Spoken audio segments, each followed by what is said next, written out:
have you had the conversation with Luda since you've become pretty much as big as Luda ever was in music? You think I'm bigger than Luda was? Luda crossed to movies and stuff. You haven't taken that step yet. Luda, but as far as music goes, you're right in a similar vein. Man, Luda was doing 3 million. I was with Luda when he was doing. Well, no one does 3 million anymore. That's not even a fair comparison. That's true. Nah, but Luda's music was a little more. Well, you didn't have your move, bitch, yet. Okay, but you're huge though. I don't know, man. I think you shorten yourself. I think you're pretty high. I know though. It's relatively new. You don't want to get like. I don't know. I know what he's saying. But let me put it this place: you're in the same space. See, what happens is Luda sits here and he tells y'all everything that he has from well, he hasn't. You know what I mean? And I'm just on my first album. But that's why I said don't short yourself, because I know you're saying I'm on my first album. I'm not where he was, but at the same time, you have a trend going. You have momentum. You have, and I know you don't want to speak too soon, so I get what you're saying, but don't short yourself. I got you. But there is a conversation that needs to be had, because you spend a lot of time supporting that disturbing the peace movement. So have you talked to him since you've been in this place? Yeah, not like not like conversations. But I talked to him. You know, I did the single for the movie, The Fast and Furious, me and Wiz. So we saw each other on the red carpet. It's not like I think we just like he's doing movies. I'm like rapping. It's just we never really crossed paths. I think we was in the studio at the same time one day and didn't know it in LA, or something. Somebody knew it or whatever. But for the most part, we hadn't had that conversation. Like, I'm proud of you. Before I blew up, and when I was leaving, and Chris kind of said things like he felt like I had, possibly what it took or whatever. But just getting here now.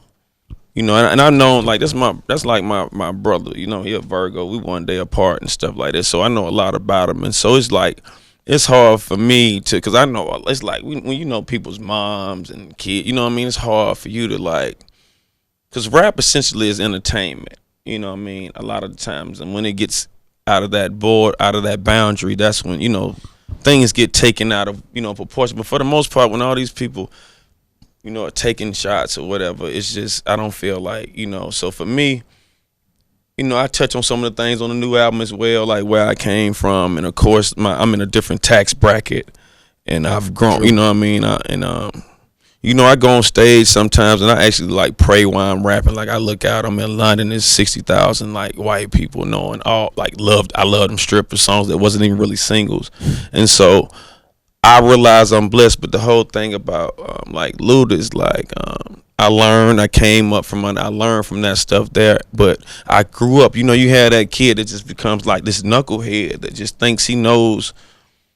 I just like I said, I was a little bit more cocky. Like it was that was you to Luda. Yeah. It's just like it was a situation like sometimes we walk in the club, like how the person in the front know everybody.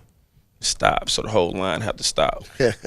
But I know everybody too, so I just like, what I mean. And so it was a situation where it was just about, getting out on the limb, being confident, and investing into myself. A lot of people wait till somebody give them some money. So did your ego get a little too big to play the role that you were playing in DTP? I probably would say yeah. I definitely grew out of doing anything like, and nothing wrong with being a hype man, but it came a situation where I couldn't even do that anymore. You know what I'm saying? Like he wasn't. It was just him. He felt it better with him and Fate, which was cool. And then I had to say that because I knew I was better than a lot of people in Atlanta. Period. Yeah. You know what I'm saying? Period. And so you gotta imagine like 3 or 4 people know you dope, and then everybody else kind of like walking past you and they really like believing in these mixtapes that's dropping. They believing in these artists, and like my resume is for real. Like I really like if you want to be specific or whatever, I really sold dope before, but I don't really like try to just press it into your head and all that. But like a lot of people in Atlanta, their music have to connect with, like when you talk about having trap, it has to be on your resume. When you talk about going to, so Atlanta rap is really based off reality because it's so small. You can see somebody at a quick trip and they better be in this phantom that they rapping about, or we don't respect them or whatever. So just coming up in Atlanta, I felt like the music was going more towards my type of lifestyle.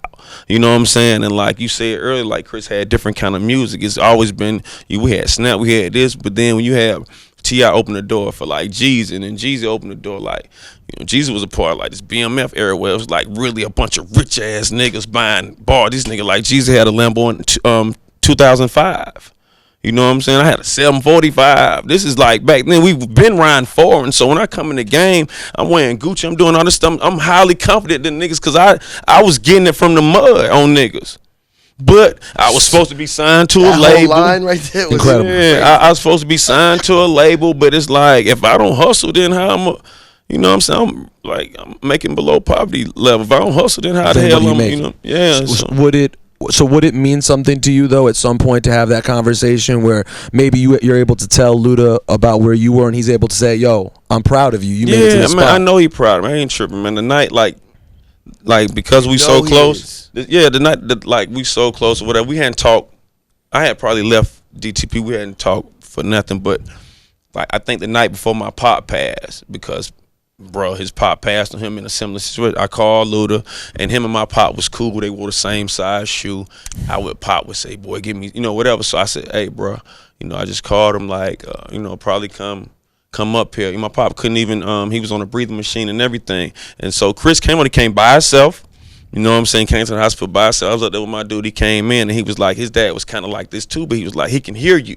And he was like, "Gee, I'm telling you, he can hear you." He's like, you played your music for him? And I was like, no. He's like, play it. So his idea was really like to play my album for him while he was right there. You know what I'm saying? So I did that. I set it up. I just set up a little speaker. I plugged it up next to my pop in. I just set up there, and then that was really our last time talking. You know what I'm saying? But it's like, it's that thing where, you know, like when something happened to me in a situation in San Fran, he texts me. When something happened to him in Atlanta, or like somebody said he tried to try him or something in the club, I text him. So it's like, you don't want to see nothing happen to one another, but at the same time, I got to be. I am excited that this, like, I'm out of that situation, and then I'm where I'm at. I can't act like I ain't happy, and you know what I'm saying? Okay, when there's situations and he texts you, like a certain situation, you said he texts you or you text him, but do you ever wish you just got the text that said, "Yo, I'm proud of you"? Like, no, you I don't give a fuck about that, man. I don't give a fuck about that, man. Because I'm still waiting for Flex to text me. Nah, man. Still waiting, man. Man, fuck that. See, that's the thing, man. I don't have those kind of. It's like, man, you can feel that shit. You can feel the Flex watching you. I can feel when niggas watching me. I can feel when niggas listening to every word I say, every interview, watching this shit right now. You know what I'm saying? I don't do that.